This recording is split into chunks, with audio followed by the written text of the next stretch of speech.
So this self-obsession, in what kind 100 years back would have been in mankind? Because there were no cell phones and there were no selfies. But the nature, this self-obsession nature should have been there, definitely.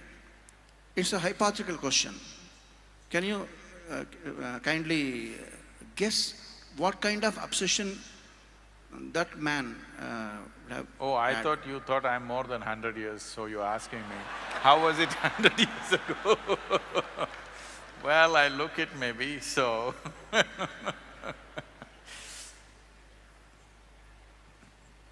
see, people have always been the same. It is just that it's like this. Even 1,000 years ago, people were digging the soil. But today we got earth movers, so we dug it up seriously, because we have the tools. Even then, they've been trying to divert little bit of river water to their land with their pickaxe. Today, we are doing with big machines, so it looks like a disaster. Even then, they were self-obsessed. They decorated themselves, they tattooed themselves, they did all kinds of things to themselves. Now, you have technological tools, so it looks very enlarged. The same people, same problems. Just that with technology, it has taken on a different turn and a different color. Even then, people were looking at the mirror, now they're looking at the phone, you know. When there was no mirror, people were shining their brass plate and looking at the brass plate, how they're looking. So today, they've got a phone which does all kinds of things for them, so it is going out of control. The self-obsession, the tools for self-obsession 100 years ago were very minimal. Today there are too many, whole industries thriving on your self-obsession. So it looks very enlarged. But fundamentally human beings are same. I don't see any difference. I've been around for more than 100 years, you can see. Sadhguruji, my friend Smita told me that Isha Foundation in Coimbatore is a wonderful place to… Don't believe what she says. I believe in her. And she also educated me about the various courses you conduct there to benefit the body and mind and soul. My question is, so I am used to, know about the colleges right from my olden times. All the colleges, some schools, they practice the admissions to conduct in two kinds. One is donation, whoever can afford, and the other one is by merit.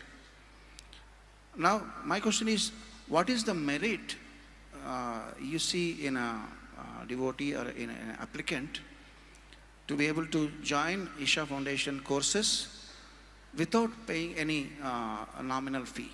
It's not a complaint, but there must be some merit for some people. What is that merit? I want to define the merit. See, if you want to get into an university, you're looking for a certain kind of competence. If you want to get into your school, a certain different kind of competence. But you want to get into spiritual process. So you must understand this, when it comes to individual bodies, they are differently capable. When it comes to individual minds, they're differently capable. When it comes to the inner dimension, all of us are equally capable. So because everybody has merit, they have to pay donation. Now now the thing is, there was a time when I experimented no donation programs. No donation, just come, free, we will do it. Even now there are many programs which are free.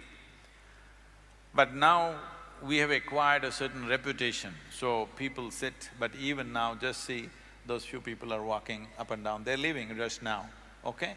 If they had paid 5,000 rupees, they wouldn't be leaving.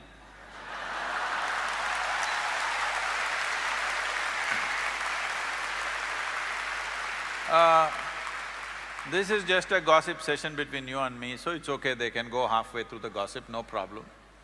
But when I want to deliver a spiritual process, it costs my life. If I don't throw out my energy, it's not going to happen. With words, it's not going to happen. Ask people who have been through the programs, they get blown away. They're not getting blown away by nothing. Because it costs life. You have to throw your life into it. I don't want to throw my life at irresponsible people. And I've seen, unfortunately, it's still true for most human beings. If they say, I'm going to come for this program for 3 days, their word unfortunately is not good enough. In between, if they get a message, Sadhguru, I need to go, they'll say. So make them pay 15,000 rupees. They don't go. There must be a cost, there must be a… Yes. So all our initial programs, first 2 levels of programs, they must pay. But the 3rd level of program, all the advanced programs, there are no fees. By then they have matured, then they are trustworthy. Once they say they will be there, they will be there. So, after the 2nd level of program, none of the programs have any fee.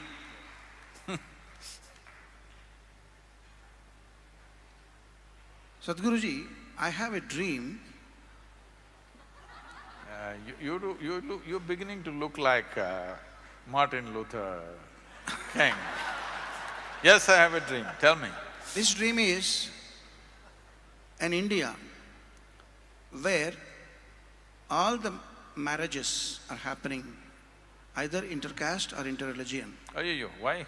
Mandatorily, so that after one generation or 2 generations, people will get confused or totally forget and totally leave it off to be able to know a person's caste. Because unfortunately, an XYZ is a sportsman or sportswoman, gets a medal from an Olympics or something. Immediately you go to Google and the maximum number of searches is XYZ which caste. Really? It's a fact, Guruji. I don't think so. It's a dire fact. The more number of searches will be for looking for she or his caste. So, to maybe they want to marry them. Pardon me? So this is my dream, Sadhguruji. People should get confused. Everywhere it should be tangled with all intercaste things. Is it right? Will it happen? I don't like anything intercaste.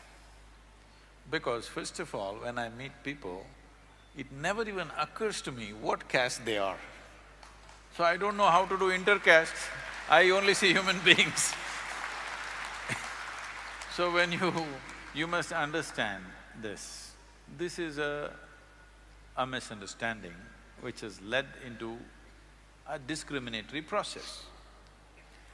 This is just a differentiation we did in the society at one time. When there were no schools, when there was no university, then when there were no engineering colleges, IITs and business management schools, all this. Now, if you are born in a blacksmith's house, the only school is your father and your uncle who are doing tonk, tonk, tonk every day, that's your school. That's where you learn your skill. So when you want to get married, suddenly if you marry a goldsmith's daughter, okay? She doesn't know what to cook for you, she doesn't know how to manage this house for you, she doesn't know how to give you firewood or coal or what you need. So they said, if you're a blacksmith, you marry only blacksmith's daughter because it will be supportive. But today you may be coming from a blacksmith caste, but you may become a doctor, you may become an engineer, you may become something else. So that process is not relevant anymore. At a one time to preserve the knowledge base, because that was the only training ground available. See, suppose you marry a princess and bring her to agricultural family, tomorrow morning she has to go with you and carry food for you, she will not. It'll not work for you. So they said, if you are in the farm, you must marry a farmer's daughter, you don't marry somebody else. But today, you are going